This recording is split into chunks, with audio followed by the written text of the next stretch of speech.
আমাদের বাড়িতে এরকম ছোট চাল কুমড়া আনলে, একদম ছোট চাল কুমড়া আনলে আমি যে রেসিপিটা করি সেটাই আমি আপনাদের সঙ্গে শেয়ার করব। তো এখানে আমি কড়াইতে কিছুটা আমি জল দিয়ে, জলটা আমি গরমে বসিয়ে দিব। তারপর আমি এই কুমড়োটাকে একদম কচি আর ছোট একদম কুমড়োটা, চাল কুমড়ো, এটাকে আমি কেটে নিয়ে আসছি।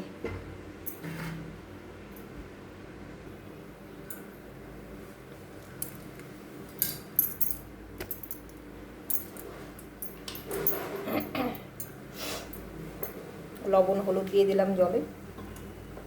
আর কুমড়োগুলো ডুমো ডুমো করে কাটা যায় না, প্রথমে আমি ওর সঙ্গে হাফ করে নিয়ে তারপর আমি গোল করে কেটে নিয়েছি। এটা এখন ভালো করে একটু ভাপ দিয়ে নামিয়ে দেব।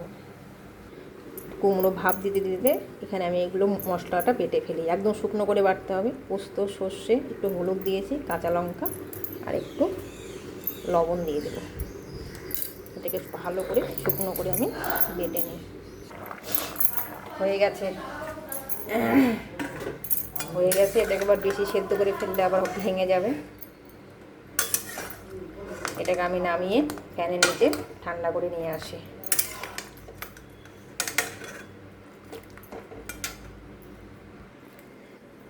এটার মধ্যে একটু সর্ষের তেল দিয়ে দিচ্ছি।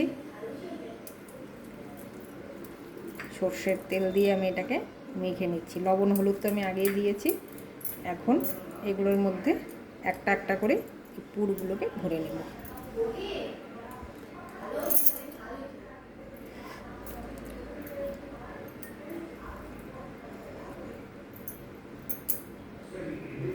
সর্ষে তো বেশি করে দেবো না, অল্প অল্প করে দিচ্ছি।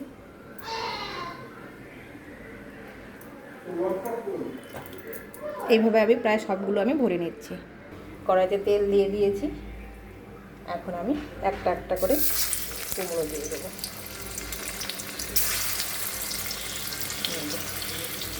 কুমড়োতে পেস্টটা ভরে দেবো।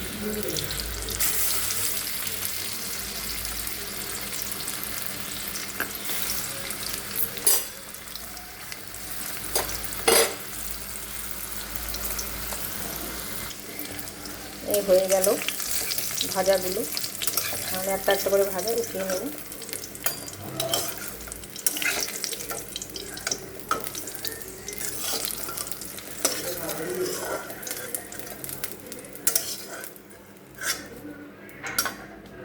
বাদ বাকিগুলো আমি এইভাবে সব ভেজে নেব।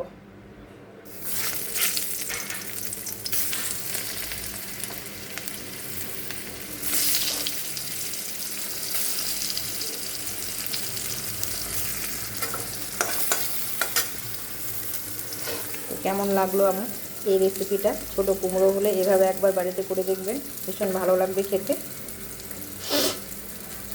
ছোট কুমড়ো দিয়ে ভেতরে সর্ষের পুর দিয়ে পুর বড়া।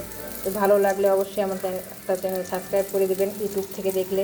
আর ফেসবুক থেকে দেখলে আমার পাশে থাকবেন, কমেন্ট করে জানাবেন কেমন হলো। আপনারা সকলেই ভালো থাকবেন, সুস্থ থাকবেন। নমস্কার। আমি আবার অন্য দিন আসবো অন্য ভিডিও নিয়ে। আজকে আমি এখানেই শেষ করছি।